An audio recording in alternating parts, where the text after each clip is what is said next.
SK. Jain ಗುರುಜಿ, ಧನುಸು ರಾಶಿಗೆ 2024 ಹೇಗಿದೆ? ಈ ಧನುರಾಶಿಗೆ ಗುರುಬಲ ಇದೆ. ಸೊ ಗುರುಬಲ ಇದ್ದರೆ ಈ ವರ್ಷ ತುಂಬ ಅದ್ಭುತ ಶುಭ. ಅವ್ರು ನೆನೆಸಿದ್ದೆಲ್ಲ ಹೊಸ ವರ್ಷನೇ ಹೊಸ ಹುರುಪು ಹೊರ ಸಂತೋಷ ಬಂದ್ಬಿಡುತ್ತೆ. ಧನುಷಲ್ಲೇ ಸೂರ್ಯ, ರಾಶಿಯ ಮಧ್ಯಭಾಗದಲ್ಲಿ ಸೂರ್ಯ ಇದೆ. ಸೊ ಆದ ಕಾರಣ ಎಲ್ಲ ಆಲ್ ರೌಂಡ್ ಅವ್ರಿಗೆ ಎಲ್ಲ ಶನಿ ತುಂಬ ಕಷ್ಟಪಟ್ಟರು. ಈ ವರ್ಷದಲ್ಲಿ ತುಂಬ ಸುಖ ಪಡ್ತಾರೆ. ಮೂರನೇ ಮನೆ ಶನಿ ಕಾರಣನೂ ಹೇಳ್ತಾ ಇದ್ದೀವಿ. ಮಕರ ರಾಶಿ ಇದ್ದರೆ ಕಷ್ಟಪಟ್ಟರು.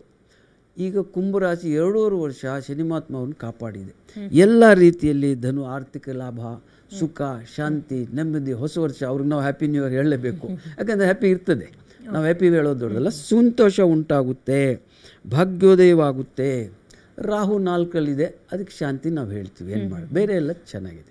ಆರ್ಥಿಕ ಸ್ಥಿತಿಗತಿಗಳು ಹೇಗಿರುತ್ತೆ? ಯಾಕಂದ್ರೆ ನೀವು ಹೇಳ್ತಾ ಇದ್ರಿ ಏಳರಾಟ ಶನಿ ಮುಗಿದಿದೆ, ಈಗಷ್ಟೇ ಸಾಕಷ್ಟು ಕಷ್ಟ ನಷ್ಟಗಳನ್ನು ಅನುಭವಿಸಿದ್ರು ಅಂತ. ಈಗ ಯಾವ ವಲಯಕ್ಕೆ ಶುಭ ಆಗ್ಬೋದು? ಗುರು ಅಧಿಪತಿ ನೋಡಮ್ಮ, ಖಾದ್ಯ ಪದಾರ್ಥದ ವ್ಯಾಪಾರ ಯಾರು ಮಾಡ್ತಾರೆ ಅಂದರೆ ಹೋಟೆಲ್ ಬಿಸ್ನೆಸ್. ಜ್ಯೋತಿಷನ ಕೇಳಿ ಮಾಡಲಿ, ಹಲವರು ಸಾಲ ಮಾಡಿ ಹೋಟೆಲ್ ಲಾಸ್ ಆಗಿಬಿಡುತ್ತೆ. ಇವ್ರು ಮಾಡಿದ್ರೆ ಲಾಭ ಆಗುತ್ತೆ. ಧನುರಾಶಿ ಅಧಿಪತಿ ಬೃಹಸ್ಪತಿ. ಬೃಹಸ್ಪತಿಗೆ ಖಾದ್ಯ ಪದಾರ್ಥ, ಬಂಗಾರು ವ್ಯಾಪಾರ ಮಾಡೋನು, ನವರತ್ನ ವ್ಯಾಪಾರ ಮಾಡೋನು ಗುರು. ಮತ್ತು ದೇವಸ್ಥಾನದ ಮ್ಯಾನೇಜ್ಮೆಂಟ್ ಮಾಡ್ತಾರೆ, ಅವ್ರಿಗೂ ಸಮಯ ಚೆನ್ನಾಗಿರಬೇಕು. ಈಗ ದೇವಸ್ಥಾನ ನಡೆಸೋ ಅಷ್ಟು ಸುಲಭ ಅಲ್ಲ. ಅವರು ಸಮಯ ಚೆನ್ನಾಗಿದ್ದರೆ ದೈವ ಪೂಜೆಯಿಂದ ತುಂಬ ಭಾಗ್ಯೋದಯ. ಧನುರಾಧಿಪತಿ ಗುರು. ಸಿಹಿ ಪದಾರ್ಥ ಅಂತ ಸ್ವೀಟಾಗಿ ಮಾತಾಡ್ತಾರೆ. ಸ್ವೀಟ್ ವ್ಯಾಪಾರ ಮಾಡೋರಿಗೆ ಗ್ಯಾರಂಟಿ. ಸ್ವೀಟ್ ಗುರು ಬಲವಾಗಿರಬೇಕು.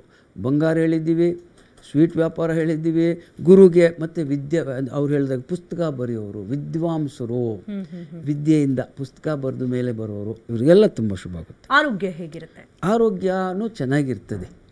ಧನುರಾಶಿ ಅಧಿಪತಿ ಧನುಷಿಗೆ ಹೇಳಿದ್ದಾರೆ ತೊಡೆ ಅಂದಿದ್ದಾರೆ.